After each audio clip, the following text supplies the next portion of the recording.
Voy a compartir con usted un tema hoy y es: vístete de viudez. Vístete de viudez. Nadie querría vestirse de viudo o de viuda, porque la condición de viudez es profundamente dolorosa, álgida. Hay una soledad devastadora. Y en los días que Jesús predicó, la condición de viudez era de un completo desamparo. Las viudas no tenían derecho sobre los bienes del esposo muerto. Las viudas eran desamparadas. Por eso hay toda una política de acordarse de las viudas y de los huérfanos, porque ellos no tenían derecho a los bienes. Hay desamparo en todo. Entonces, al finalizar mi sermón, espero que me entiendan a qué me refiero, porque no es una invitación mía, sino una invitación del mismo Señor a vestirnos de viudez. Muy bien, vamos a leer por favor Lucas capítulo 18, desde el versículo 1 y hasta el 8.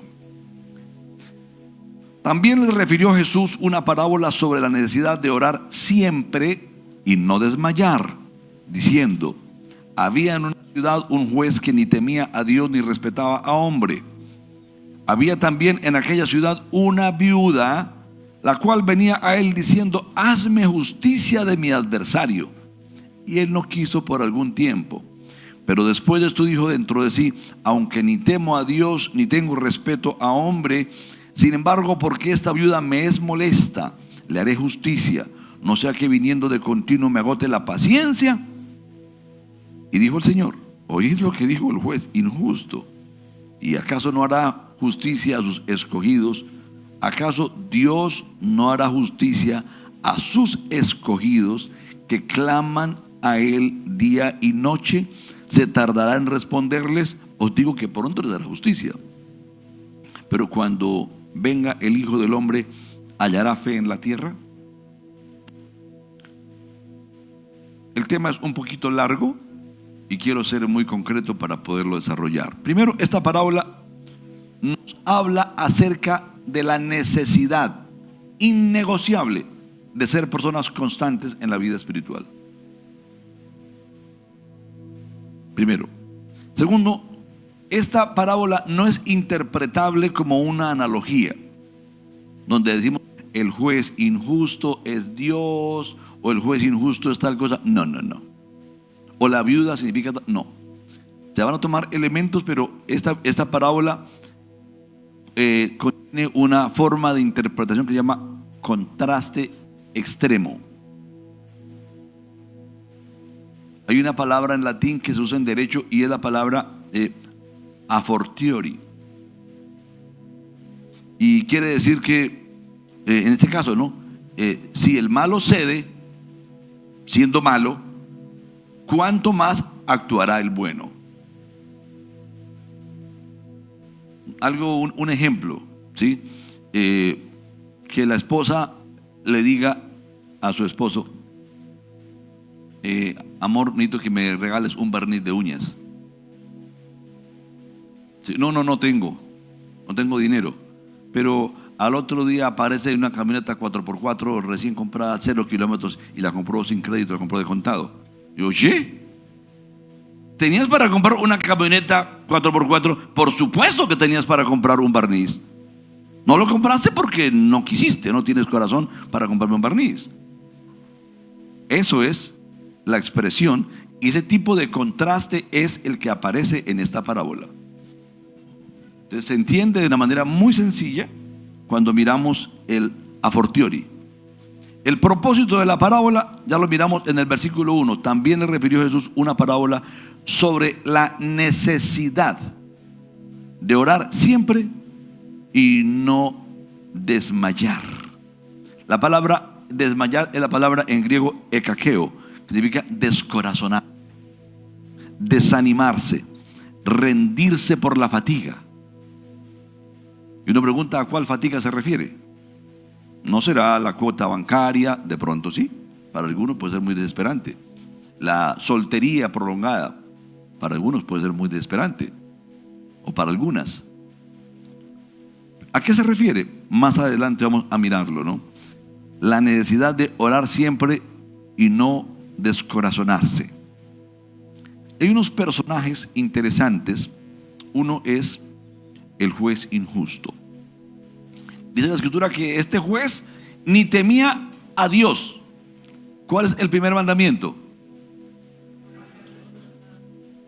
Y el texto es claro, no temía a Dios. No hay amor a Dios, ni temía a hombre. ¿Cuál es el segundo mandamiento importante en la Biblia?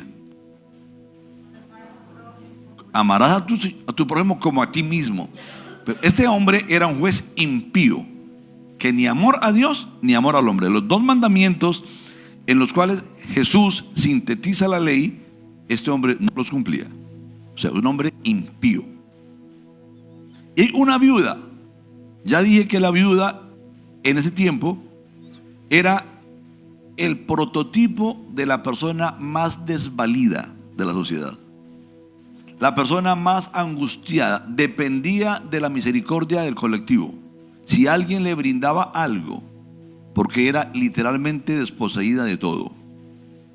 Así que se refiere a ese tipo de persona que está en la crisis de un abandono total.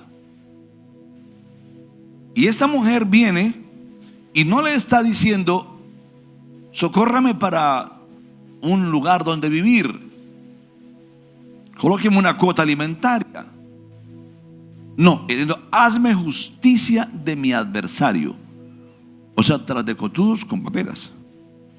La pobre mujer afligida tenía un adversario que era a algún personaje, no sé qué personaje, le hacía la vida a cuadros. Y este juez injusto llega el momento en que cambia de opinión. ¿Notan eso? Pero no cambia de opinión porque se arrepiente y tiene misericordia de la viuda. Pobrecita esta mujer, necesita socorro. No, dice esta viuda: me saca la paciencia. Voy a terminar haciendo un escándalo público. Voy a terminar fuera de la ropita. Así que yo decido cambiar para proteger mi vida emocional y para evitarme un escándalo de pronto. Fue por su propio ego que quiso cambiar. Note el contraste. Pero luego dice: observen lo que pasó con el juez. Que el juez malo, un hombre insensible, impío, viene una viuda que no es nada con él. No son familia, no son parientes, no tiene influencia, no tiene poder, es menos que nada en la sociedad. Pero este hombre por ego lo hace. Viene el contraste tan total. En cambio Dios, ¿quién es Dios?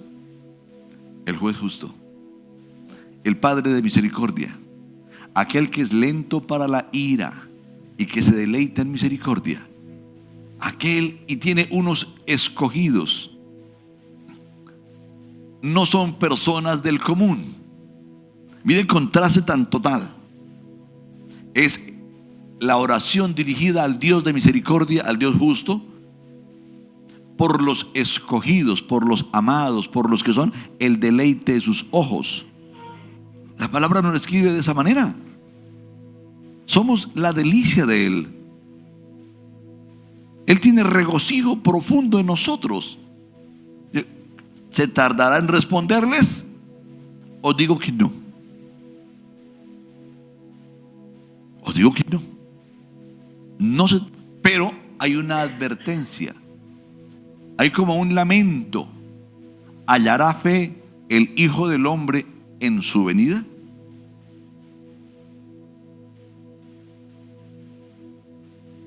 Y esta es la pregunta que pretendo responder y que quiero invitarles a que respondamos, no tan superficialmente en esta mañana. El contexto de la parábola es la venida del Señor. ¿Hallará fe el Hijo del Hombre en su venida? El contexto son las aflicciones de la iglesia en los tiempos postreros.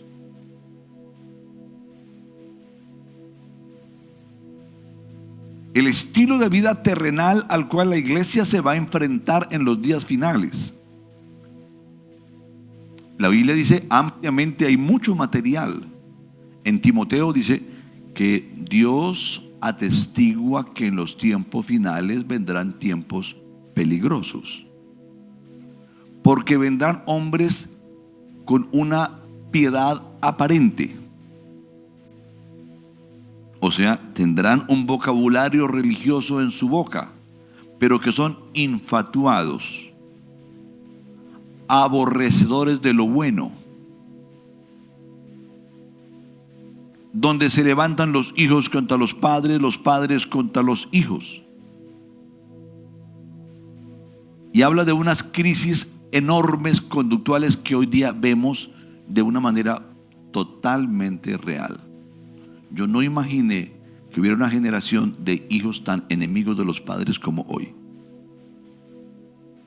Literal, si un papá le da un, ¿cómo se llama?, papirotazo a un hijo y el hijo va y lo demanda, puede perder el derecho a cuidarlo, lo multan con el amparo legal.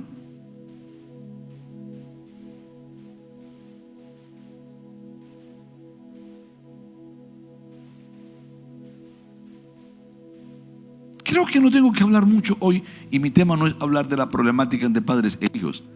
Quiero ir un poquitico más allá porque tengo poco tiempo, lastimosamente. Entonces, quisiera que miráramos, por favor, el posible desmayo al cual me refiero. También les refirió Jesús una parábola sobre la necesidad de orar siempre y no desmayar. Haga hincapié en el también, o sea, además de, adicional a, también. O sea que ese texto es la continuación de un texto anterior que nos obliga a mirarlo para poder comprender a qué se refiere. ¿Cuál es ese también? Porque la parábola de la viuda y el juez injusto aparece como un complemento a otro discurso. Vamos a leer el otro discurso y es Lucas capítulo 17 del versículo 20 al 30. Preguntado por los fariseos, ¿cuándo había de venir el reino de Dios? Note que Jesús habla de la venida del Señor en la parábola de la viuda y el juez injusto. Pero aquí le preguntan por la venida del Señor. O sea, es el mismo contexto. Es una respuesta al mismo tema. Estamos hablando de la circunstancia de los tiempos finales cuando el Señor va a venir. Le respondió y dijo: el reino de Dios no vendrá con advertencia.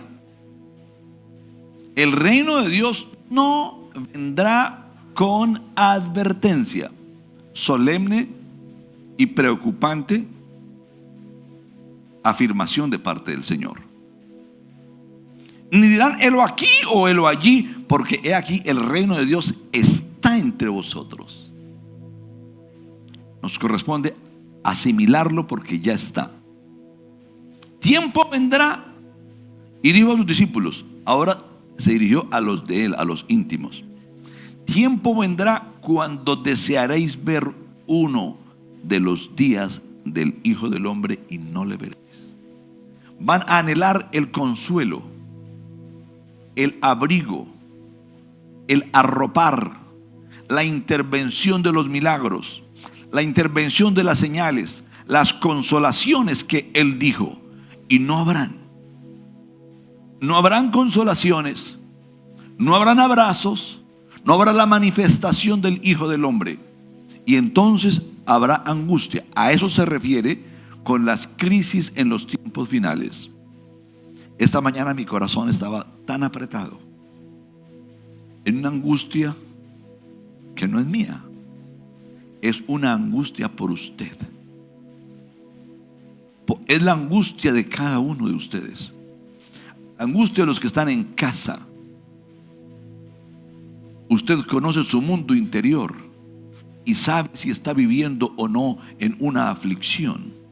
Pero ¿cuántos o quién de ustedes, al mencionar esto y yo preguntara, ¿quién de ustedes siente aflicción en su corazón? Levante la manito. Déjela levantada un momentito. menos el 60 o 70% levantaron la mano. Por favor, bájenla. Y dice la escritura, y os dirán, helo aquí o no, o helo allí. No, no vayáis ni lo sigáis, porque como el relámpago que al fulgurar resplandece desde un extremo del cielo hasta el otro, así también será el Hijo del Hombre en su día. Un relámpago, pues, usted los ha visto los relámpagos en el firmamento, ¿verdad? Es como un chorro de luz, atraviesa tan rápido y suena el estruendo del trueno. Así será la venida del Hijo del Hombre. Pero primero es necesario que padezca mucho y sea desechado por esta generación. ¿Quién va a padecer? Pues el Hijo del Hombre. Ya padeció, ya fue rechazado por esa generación. O sea, ese punto primero ya ocurrió. Como fue en los días de Noé, así también será en los días del Hijo del Hombre. Comían, bebían, se casaban y se daban en casamiento, hasta el día que entró Noé en el arca y vino el diluvio y lo destruyó a todos. Asimismo, como sucedió en los días de Lot, comían, bebían, compraban, vendían, plantaban, edificaban. Mas el día en que Lot salió de Sodoma, llovió del cielo fuego y azufre y los destruyó a todos. Observe que la única demora fue poner bajo protección a los escogidos y cayó el juicio sobre los demás. No fue una cuestión que tomó 6 meses o que tomó 1 año. No, fue instantáneo. Él coloca a sus hijos en protección y desciende juicio sobre los demás. Eso tal vez lo miremos un poquito más tarde. Sigo leyendo. Mas el día en que Lot salió de Sodoma, llovió del cielo fuego y azufre y los destruyó a todos. Así será el día en que el Hijo del Hombre se manifieste. En aquel día, el que esté en la azotea y sus bienes en casa, no descienda a tomarlos. Y el que en el campo, así mismo, no vuelva atrás. Acordaos de la mujer de Lot. Un versículo breve, muy importante aprenderlo de memoria. Lucas 17, verso 32. Acordaos de la mujer de Lot. Todo el que procure salvar su vida la perderá, y todo el que la pierda la salvará. Os digo que en aquella noche estarán 2 en una cama, el uno será tomado y el otro será dejado. 2 mujeres estarán moliendo juntas, la una será tomada y la otra dejada. 2 estarán en el campo, el uno será tomado y el otro dejado. Y respondiendo le dijeron, ¿dónde, Señor? ¿Dónde? Él les dijo, donde estuviere el cuerpo, allí se juntarán también las águilas. Quiero hacer hincapié en lo siguiente. Cuando el Señor Jesús cita las circunstancias de Noé, el arca, y las de Sodoma y Gomorra con Lot, Él no hace hincapié en el pecado. No muestra los pecados que cada generación estaba cometiendo. Él hace hincapié en la indiferencia, en la normalización. Y quiero mostrar eso con un poquito de detenimiento, porque eso sí me interesa, porque es el problema de hoy. Alguien dijo, no me preocupa tanto, no me duele tanto la maldad de los malos. ¿Quién fue el que dijo eso? Pero sí la indiferencia de los buenos. Estoy parafraseando una frase de Martin Luther King, un abogado afroamericano, mártir por la guerra de los derechos de los esclavos y de las negritudes en Estados Unidos. Estoy seguro que si él estuviera en la tierra, volvería a predicar este mismo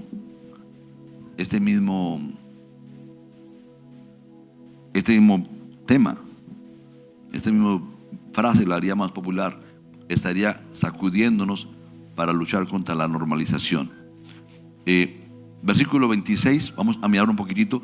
Como fue en los días de Noé, así también será en los días del Hijo del Hombre.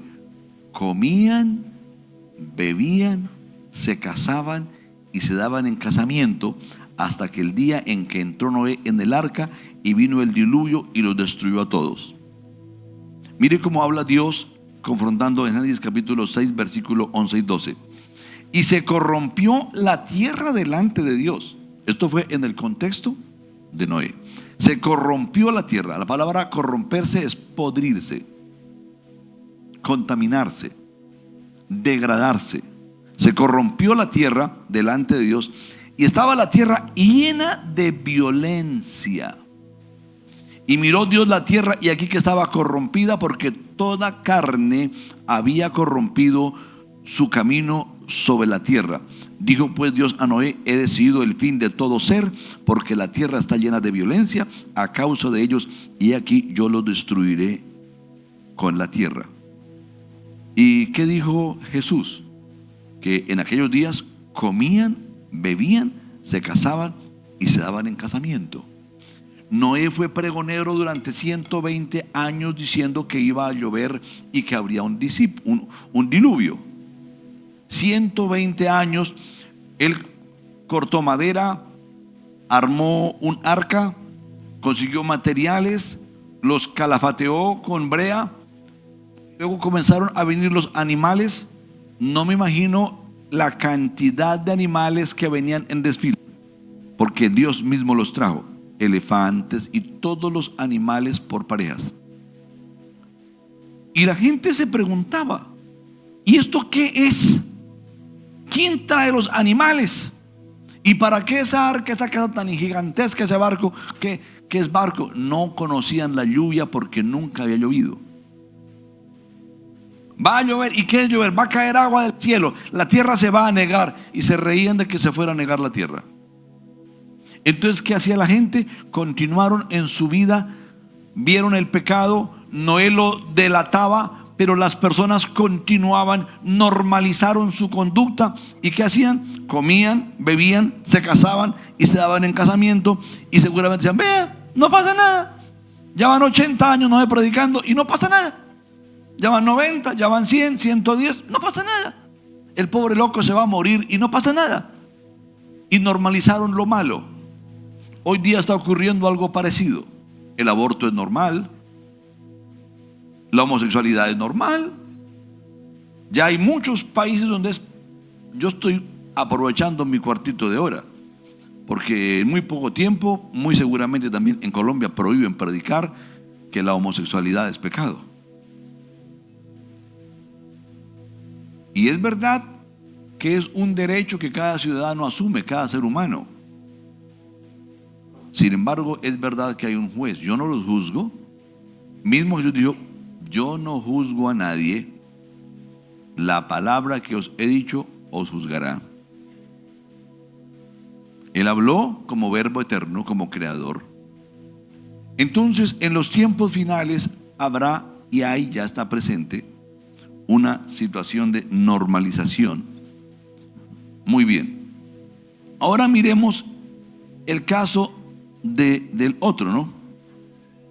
Verso 28 de Lucas capítulo 17. Asimismo como sucedió en días de Lot: comían, bebían, compraban, vendían, plantaban, edificaban. Pero ¿qué dice la Biblia? ¿Cuál era el contexto? Allí vivió Abraham y él se separó de ellos. Y Abraham intercedió, rogó por su pariente llamado Lot, porque Dios le dijo a Abraham lo que iba a hacer. Y Dios se comprometió a sacarlo. Y hasta que Lot no salió, no derramó fuego sobre Sodoma y Gomorra. Dice: mas el día en que Lot salió de Sodoma, llovió del cielo fuego y azufre y los destruyó a todos. Así será el día en que el Hijo del Hombre se manifieste. ¿Qué pecados había allí en las tierras de Sodoma y Gomorra? Dice la Escritura en Génesis capítulo 19, versículos 4 y 5. Pero antes que se acostasen, fue que vinieron 2 ángeles a la casa de Lot. Dice: antes que se acostasen, rodearon la casa los hombres de la ciudad, los varones de Sodoma, todo el pueblo junto, desde el más joven hasta el más viejo, y llamaron a Lot y le dijeron: ¿dónde están los varones que vinieron a ti esta noche?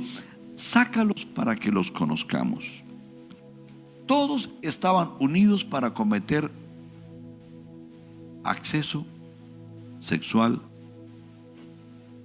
violento, abuso sexual contra otros hombres. ¿Qué clase de hombres eran los de Sodoma y Gomorra? Había una depravación en torno de la homosexualidad, la hipersexualización.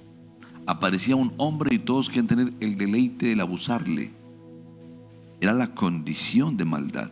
Pero hay otro pasaje, y por favor vamos a mirarlo. Habla de otros detallitos. Ezequiel capítulo 16, versículo 49. Por favor, mírelo conmigo. He aquí que esta fue la maldad de Sodoma, tu hermana. Yo le estoy hablando a Israel. Y Sodoma es tu hermana. Está hablando a la iglesia. Recordemos que Israel es la iglesia del Antiguo Testamento para Dios. ¿Y qué le dice? Soberbia.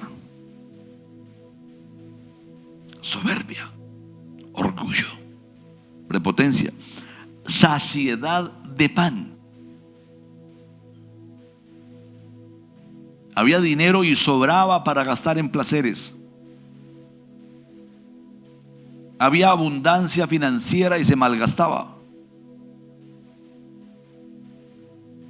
Y abundancia de ociosidad. Había tanta bendición que se volvieron ociosos. Defendieron mucho el día de descanso, las horas de descanso, defendieron su horario, defendieron el no desgastarse, el no fatigarse para ayudar a otros. ¿Y qué más dice? Y no fortaleció la mano del afligido y del menesteroso. O sea, sí había oportunidades misionales en derredor. Había oportunidad de ayudar a otros, pero no hubo intención, no hubo voluntad, no hubo corazón. No solamente fue el problema de la inmoralidad, de la homosexualidad, hasta hoy se conoce como sodomía, el pecado sexual de un hombre buscando a otro hombre. Ese era el problema. Y hubo una indiferencia.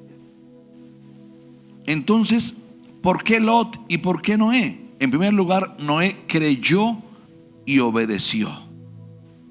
Él siguió preparando el arca por 120 años en medio de la absoluta negativa. No había fruto. Pregonó la palabra 120 años y no hubo un solo convertido. No hubo un solo converso en 120 años. No hubo resultado de su ministerio. Y Dios está diciéndonos hoy: necesitas ser como este hombre. Atreverte a levantar y anunciar lo que se avecina. Atreverte a levantar y hacer oración como la viuda, porque esa viuda tipifica a la iglesia. Y el juez injusto que está hablando allí, que es un contraste, pero está hablando de la condición de pecado del mundo que nos rodea. Dios quiere glorificarse respondiéndonos de una manera amorosa. Es un tiempo de fatiga, de decepción, de preguntar: ¿dónde está Dios? ¿Por qué no pasa nada? Va a pasar. Va a pasar. Va a pasar. Va a ocurrir.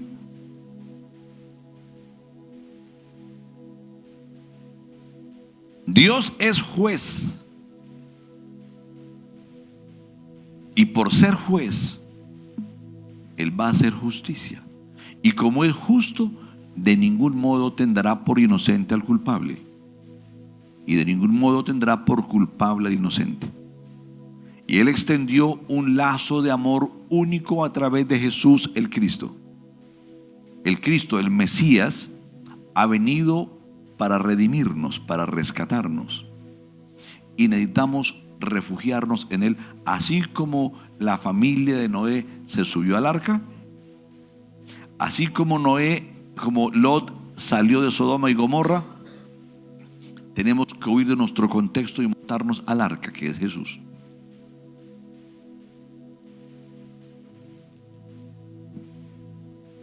Dice la palabra respecto de quién, de Lot, en segunda de Pedro capítulo 2, 7 y 8.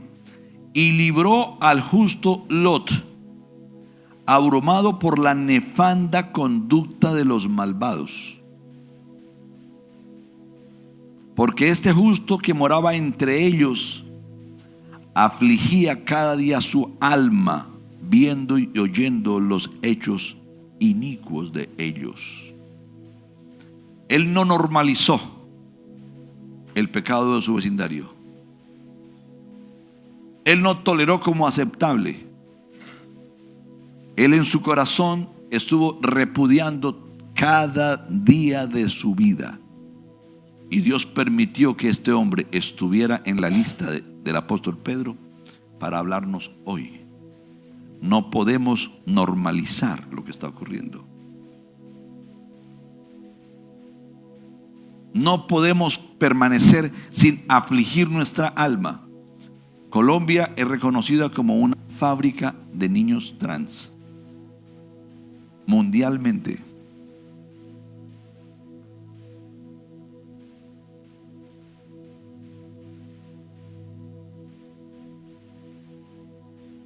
Colombia es el segundo país con mayor número de desplazados internos del mundo. Tiene una tasa de personas desaparecidas entre 5 y 7 personas por día, niños y mujeres. Presenta un índice de abuso sexual tan terrible. En Colombia es cultural y se hace bromas acerca de la zoofilia por parte de la cultura de nuestro país. Y lo encontramos en distintas artesanías y en supuestas obras de arte, considerando casi que un patrimonio cultural en alguna región del país, algo tan aborrecible delante de Dios. Colombia presenta un 82% de hijos tenidos en relaciones irregulares fuera del matrimonio. Solamente el 18% de las parejas tienen sus hijos dentro del matrimonio, convirtiéndose en el país más irresponsable en cuanto a la tenencia de hijos y a la provisión de un hogar del planeta Tierra. Es nuestro país. Sin embargo, somos considerados el país más feliz, la mejor música, la gente más alegre, más divertida. Así lo llaman, el país más feliz. Queridos, en Colombia hay más muertos por el alcoholismo que por la guerra. La cantidad de accidentes que se causan es terrible. Y nuestra iglesia muchas veces está indiferente frente a eso. Por eso yo sé que Dios me dio esta palabra para hablarla hoy. Quisiera que miráramos la sorpresa del juicio y la inmediatez del cambio. En ambos casos, ya lo mencioné, solo fue colocar a los hijos a salvo y el juicio fue inmediatamente. Así será la parusia, entendiendo como parusia la venida del Señor, la manifestación del Rey de Reyes y Señor de Señores, que se nos ha olvidado. Algunos viven como si no hubiera un juicio venidero. Algunos viven creyendo que Jesús no va a venir a pedir cuentas. Algunos, la fecha de vencimiento llega cualquier día, pero hay un vencimiento colectivo. Y ese colectivo es muy importante entenderlo. En segundo lugar, quisiera que tuviéramos cuidado porque Jesús incluye el problema de los corazones divididos. Cité un versículo para aprenderlo de memoria. Acordaos de la mujer de Lot. La mujer de Lot estaba camino a salir de Sodoma y Gomorra. La visitó un ángel, un par de ángeles en su casa. Hablaron, fue testigo de la sobrenaturalidad de la voz divina. E iba con su esposo saliendo. ¿Y qué le dijo? No se le ocurra mirar atrás. Pero cuando descendió fuego, ella volvió a mirar atrás y se convirtió en una estatua de sal. Y Jesús lo cita, porque hay personas que están huyendo del pecado, pero recordando las fornicaciones, recordando el licor, recordando la vagabundería de la vida de pecado, queriendo volver atrás. Dice en la Biblia que el hombre que vuelve a su pecado, semejante es al perro que vuelve a su vómito, o al puerco que se revuelca en su cieno. Dos figuras horribles e inmundas. Así es el hombre que, habiendo conocido a Cristo, o la mujer, vuelve al pecado. No podemos tener dos corazones. Un solo corazón clarito. Un solo corazón determinado por mirar a Jesús y caminar con Él. Entonces le preguntan, ¿dónde va a ocurrir eso? Y Jesús cita una frase que lastimosamente en nuestra versión está bastante mala la traducción. Es un problema de lingüística. Verso 37, respondiendo le dijeron, ¿dónde, Señor? Él les dijo, donde estuviera el cuerpo, allí se juntarán también las águilas. Querido, ahí la palabra cuerpo es la palabra aetoi, invariablemente. Y la palabra aetoi significa cuerpo muerto, cadáver. Y las águilas no son tales águilas. Hay un trasfondo en el Antiguo Testamento. Habacuc capítulo 1 versículo 8 dice, sus caballos serán más ligeros que leopardos y más feroces que lobos nocturnos, y sus jinetes se multiplicarán, vendrán de lejos sus jinetes y volarán como águilas que se apresuran a devorar. Las águilas, aquí en Ageo capítulo 1 8, está hablando de instrumentos de juicio que vienen para traer destrucción, para traer disciplina de parte de Dios. La palabra no es águila, es la palabra nesher en hebreo. Y la palabra nesher significa buitre. Se refiere a un gigante animal de cabeza calva que es un depredador que viene a consumir los cadáveres. Y es la palabra que se utiliza también en Oseas capítulo 8 versículo 1. Dice, pon a tu boca trompeta, anuncia a tu boca trompeta, levántate para hacer una atalaya. Como águila viene contra la casa de Jehová, porque traspasaron mi pacto y se rebelaron contra mi ley. Pero ahí nuevamente la palabra es nesher, no es águila, es buitre. El buitre que cita Jesús, el buitre que cita Ageo y Habacuc son sinónimo de los ángeles de juicio.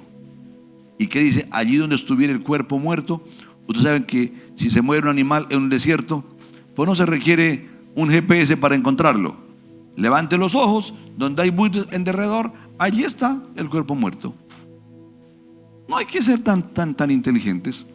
Ellos revuelan y vienen a comerse el cadáver. Así mismo, donde hay pecado, vendrán los nesher, los ángeles del juicio. ¿Y donde no hay pecado?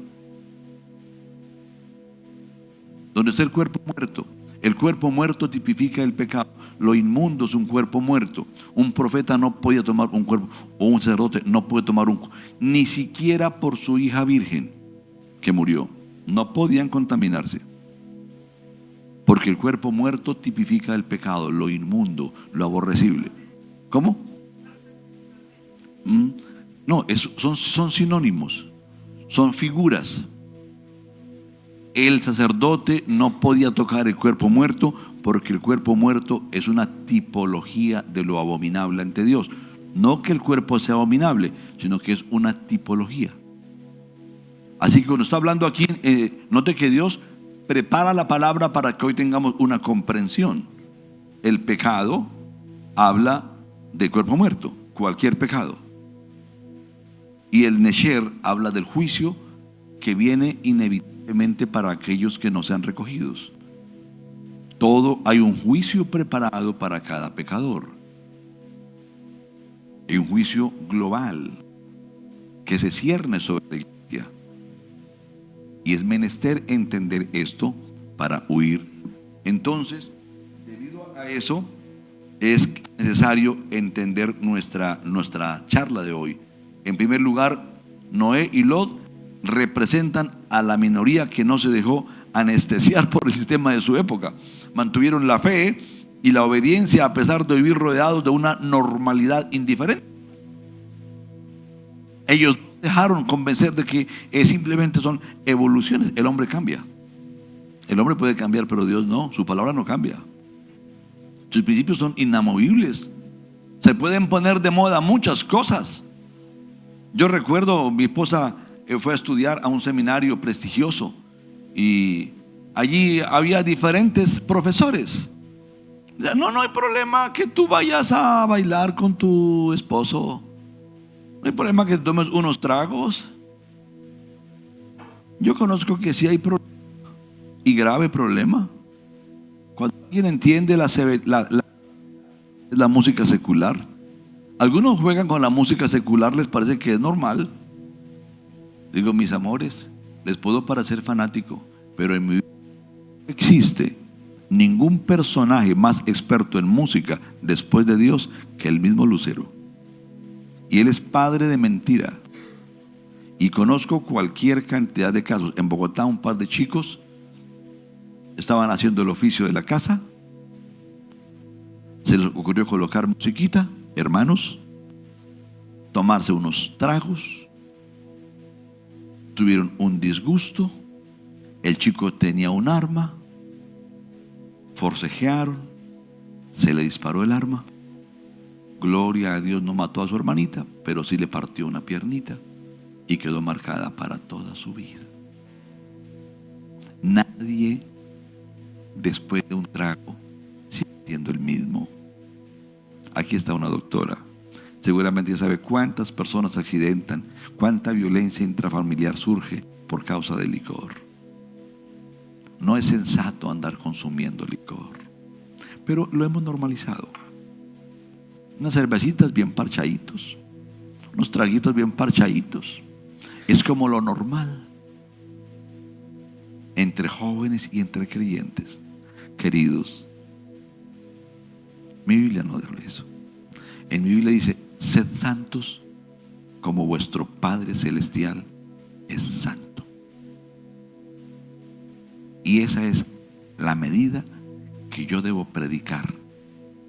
Cualquier cosa que yo predique diferente no es la medida a la cual fuimos llamados a predicar. Si usted gusta ir a otro lugar donde le prediquen de manera más suavecita y le digan que es permitido hacer cosas malas, bien, pero yo no le puedo predicar otro evangelio. No modifique su Biblia,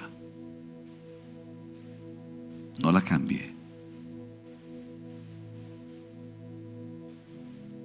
La mujer de Lot representa a los que desmayan, se cansan de la espera y deciden volver atrás. Volver a mirar atrás. Tanta santidad por 30 años. Me perdí mi juventud. ¿Qué cuento? La vida era para aprovecharla, para disfrutarla. Me encuentro cantidad de jovencitas que me están diciendo un discurso bastante mentiroso de parte del...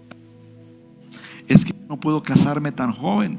Yo tengo que primero disfrutar la vida. ¿Me quiere por favor explicar a qué se refiere con disfrutar la vida primero? ¿Usted cree que disfrutar la vida es tener experiencia con 2, 3 hombres diferentes? ¿Cree que eso es disfrutar la vida? No es disfrutar la vida, es destruir la vida. Muy bien.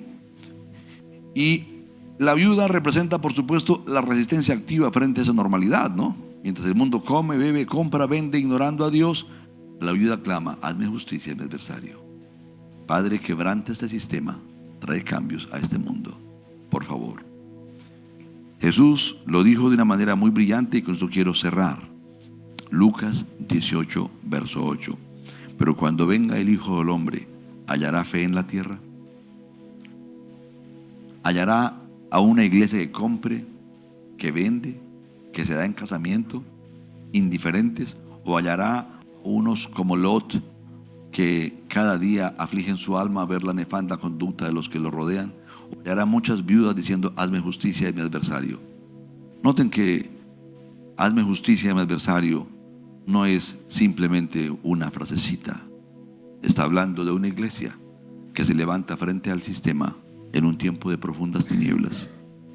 Dios quiere hacernos justicia. Dios quiere manifestarse y quebrantar este sistema de pecado, pero es importante que la iglesia se levante y ocupe su lugar. Voy a rogarles que conforme a lo que haya entendido, le responda a Dios.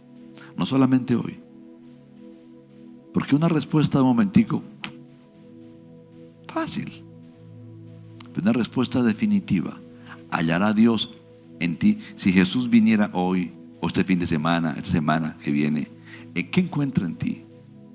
¿Alguien que se casa, que está buscando acumular riquezas, que su afán y su carrera es amontonar recursos, o usted es ese tipo de viuda que está diciendo, Padre, hazme justicia de mi adversario? Vamos a orar. Si usted gusta ponerse de pies para hablar con el Señor.